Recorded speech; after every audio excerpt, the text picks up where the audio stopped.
네, 류혁 전 법무부 감찰관님 모시겠습니다. 네. 안녕하세요. 어서 오세요. 네네. 지금 영상 보니까 제가 아까 그 박지원 전 대법관 그 논문도 소개를 해드렸는데 네. 아 대법원에서 이렇게 1분 30초에 하나씩 아니면 뭐 이렇게 막 쫓기듯이 판결을 부실하게 하나? 기록도 안 보나? 이런 생각이 계속 드는 거예요. 방금 의원들도 지적을 했는데요. 그렇습니다. 뭐 계속 저런 지적은 계속돼 왔고요. 네. 그 미국 연방대법원처럼 그 막강한 권한을 행사하면서 그러면서 또 모든 기록을 다 뭐 제대로 보지도 못하는 이 소수 정예제를 유지하다 보니까 그런 현상이 벌어질 수밖에 없는 것 같습니다. 독일의 경우에는 대법관이 상당히 많거든요. 몇 명이나 됩니까? 뭐 100명 이상 뭐 이렇게 됩니다. 그래요? 예, 독일 연방대법원은 그 대법관 숫자가 상당히 많습니다. 아니 사실 우리는 대법관들이 이렇게 이번에 쭉 앉아가지고 네네. 재판하는 전원합의체 판결을 사실 국민들이 처음 본 분이 대부분이지 않습니까? 행정교를 보면서 아 저렇게 약간 왕족처럼 다 앉아가지고 10명 정도가 다 통치하는 이런 모습을 보여주는 게 대법원인가 보다 이렇게 생각하는데 다른 나라는 안 그렇게도 그렇습니다. 뭐 미국 연방대법원과 같은 막강한 그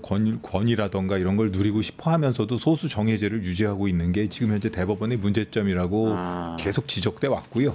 독일 연방대법원처럼 개혁하자는 얘기는 예전부터 계속 있어왔던 주제 중에 하나입니다. 그렇군요. 잘 개혁이 됐으면 좋겠습니다. 근데 어쨌든 그나저나 유력 전 감찰관님께서 전망해 주신 내용이 많이 맞는 것 같다는 느낌이 들어요. 마음이 오늘 아주 편하게 전망하실 때는 많은 분들이 야, 그 무슨 얘기냐 하는 댓글 좀 많이 들어오고 그러는데 저도 뭐 친구들한테 그런 얘기를 지난번에 5월 5일 날 방송하고 가면서 이거 연기는 받아줘야 된다. 여러 가지 객관적인 상황이나 혹은 지금 후보로서의 입장을 놓고 볼 때 당연히 받아줄 것이라고 생각한다. 기일 연기 말씀하시는 기일 연기 이렇게 했는데 재판부에서 당연히 40분 만에 아주 뭐 미리 기다렸다는 듯이 뭐 받아줘가지고요. 제 예상이 틀리지 않았던 것 같습니다. 다행입니다. 그러니까, 네네. 이재명 민주당 대선 후보의 선거법 위반 파기환송심 요 기일 연기됐고 대장동 재판 기일도 대선 이후로 다 대선 이후로 이렇게 연기가 된 상황이죠. 합리적이고 지금 현재 상황에서는 뭐 당연히 불가피한 결정이 아닌가 싶습니다. 네. 그러니까 그러면은 이례적으로 너무 빨리 파기환송심 결정을 했던 대법원이 조금 애매한 상황이 된 거죠. 그냥 속된 말로 좀 머쓱해졌다고도 볼 수가 있고요. 대법원이 사실은 본인들이 뭐 어떤 의도를 가졌다고는 인정하지 않겠지만 어떤 의도를 가졌다. 뭐 만약에 그런 의도가 있었더라도 그런 의도는 좌절됐다. 완전히 무산됐다. 이렇게 보셔도 될 것 같습니다. 속보가 계속 들어오는데 김문수 한덕수 회담에서 김문수 후보 측에서는 단일화 안 한다고 한 적 없다 하겠다. 그러니까 한덕수 후보는 당장 오늘 내일 결정해야 된다. 뭐 이렇게 얘기했는데 김문수 후보는 이미 오늘 아침에 다음 주에 결정하자. 후보 등록이 지금 그렇게 얘기한 상태죠. 좀 이어가겠습니다. 그러니까 지금 그러니까 이번 기일 변경에 근데 고법 형사 7부 재판부인데요. 이재명 후보 측이 변경 신청서를 낸 다음에 바로 그러니까 한 40분 만인가? 30-40분 만에 변경을 해줬단 말이죠. 저도 이례적인 거죠. 저희도 그 재판부 구성이나 이런 걸 가지고 며칠 전에 저희 법조인들끼리 모임을 했었는데 그 재판부 구성에 대해서도 좀 얘기가 나왔었습니다. 근데 주심 그 판사님 같은 경우에는 뭐 말씀드리긴 좀 그렇지만 뭐 어쨌든 그 뭐 어떤 재벌가의 뭐 며느리 분이라고 하시고 그다음에 뭐 롯데가라는 소문이 있던데요. 이 세 분 모두 다 이제 다행히 그 자리에 있었던 그 법조인들이 뭐 같은 연수원 동기들도 있고 뭐 이래가지고 얘기가 나왔는데 다들 무난하신 분들이라 그러고 그리고 뭐 이런저런 여론이라던가 이런 거 신경 안 쓰고 그냥 오로지 법리라던가 이런 거에 따라서 판단하시는 분들이라고 합니다. 집안이 같은 거 안 보고. 경제적으로 안정돼 있기 때문에 오히려 그렇지는 말씀드릴 수 없는데 마침 그 자리에 그 두 사람에 대한 연수원 동기 한 사람하고 같이 근무했던 이런 분이 있어가지고 얘기가 나왔는데 다들 뭐 평이 괜찮았고요. 그리고 뭐 그런 거 신경 안 쓰고 합리적으로 판단할 거다. 걱정 안 해도 된다. 제가 아마 그 말을 듣고 5월 5일 날 그렇게 강하게 얘기를 했는지 모르겠습니다. 그러셨군요. 아니 근데 처음에 파기환송심 대법에서 나왔을 때는 유혁 감찰관님도 엄청 걱정하셨어요. 이거는 그거는 이제 대법원이 사실은 좀 아주 이례적인 결정이고 사실은 결정을 안 하니만 못한 그런 결과를 초래했지 않습니까?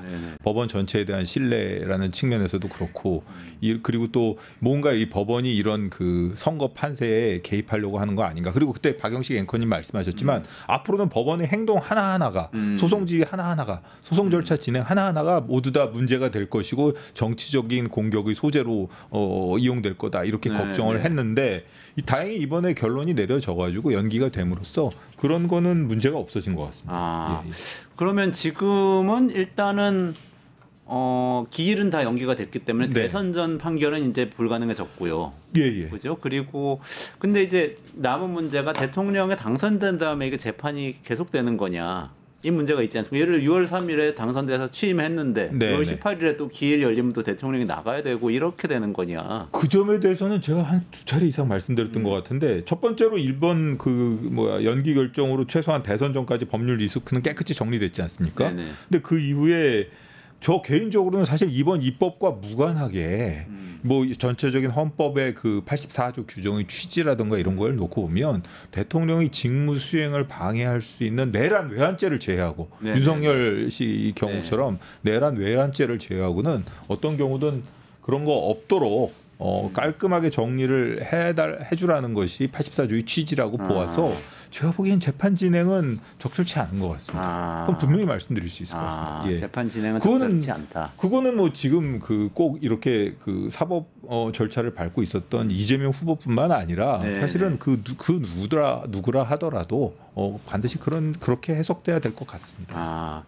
지금 그러면은 이재명 후보의 재판하고 관련해서는 많은 것들이 싹 정리가 된 것 같아요. 말씀하신 대로라면 형사소송법 개정이 되지 않더라도 이거는 재판이 중단이 될 것이다 이렇게 좀 합리적으로 추론해 볼 수 있는데 이건 말고 이번에 대법원의 결정에 대해서 그래도 끝까지 책임을 물어야 된다. 좀 더 나가서 아까 말씀하셨던 여러 가지 대법원이 너무 많은 권한을 누리면서도 대법관 수는 적어서 부실한 판결을 하게 되는 기록도 읽지 못하게 되는 이거는 바꿔야 된다는 여론이 또 비등해졌단 말이죠. 이건 어떻게 보십니까? 저는 뭐 대법관 증원이라는 문제에 있어서는 뭐 예전부터 충분히 가능한. 왜냐하면은 지금 현재 재판이 너무 지연되고 있거든요. 이 지금 이재명 후보에 대한 재판은 신속하게 진행이 됐지만 다른 사건 같은 경우에는 지금 일반 불구속 형사 사건 항소심 같은 경우는 2년 만에 기일이 잡히는 경우도 있다 합니다.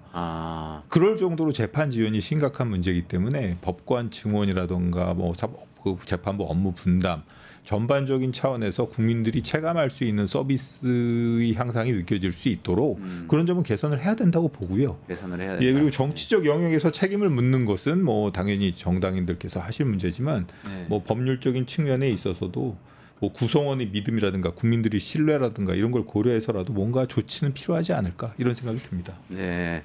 조희대 대법원장 이번 일에 책임지고 사퇴해야 된다 이런 여론도 있습니다. 판사들도 뭐 게시판에 막 올리고 이런데 어떻게 보세요? 오늘 뭐 아마 법관 대표회의 결과 소집 여부가 결정이 되는 것 같은데 사실은 뭐 이 사태를 떠나가지고 대법원장이 이번 전원 합의체 판결을 좀 신속하게 진행하겠다는 그 결정으로 인해 가지고 법원 조직에도 부담이 됐죠. 그리고 조직 구성원들 상당수로부터 좀 앞으로 이 사태가 좀 심각해질 수도 있는데 법원 조직을 좀 제대로 이끌어 나갈 수 있을까 이런 구성원들의 믿음이 좀 떨어진 상태 아니겠습니까? 어쨌든 일단 이 법원이라는 조직은 좀 어떻게 보면 좀 최대한 나중에 뭐 어떻게 보면 보호해줘야 될 조직입니다. 제가 법원과 견해를 달리한 경우도 무지하게 많습니다. 제가 이제 업무를 수행하면서 그럼에도 불구하고 법원에 대해서는 좀 어떤 조치를 취할 때 신중해야 될 필요성이 있기 때문에 분명히 책임은 묻고 이번에 대해서 비판은 하되 일단 법원 조직 내에서 그 법관 대표의 결과 한번 지켜볼 필요도 있어 보입니다. 저는 신중론자입니다. 죄송합니다. 알겠습니다. 유혁전 법무부 감찰관님하고 말씀 나눴습니다. 잠깐 광고 보시고 그 뒤에 껍데기는 가라 신나는 정치 토크 박영식 에디터 등등 모시고 이어가도록 하겠습니다. 감사합니다. 뉴스토마토가 12.3 내란을 막아낸 시민영웅 1000명 찾기 프로젝트를 진행합니다. 내란을 막고 탄핵 소추를 이뤄낸 시민영웅 1000명을 찾아내 대한민국 민주주의의 역사로 기록하고 시상의 본보기로 삼음으로써 민주주의를 더 널리 확산하기 위한 프로젝트입니다. 이 과정에 직접 참여했거나 참여자를 추천해 주실 분들은 우측 제보하기 QR코드나 RMA일로 추천 및 제보해 주세요. 많은 참여 바랍니다. 뉴스토마토와 함께해 주실 분들을 기다립니다.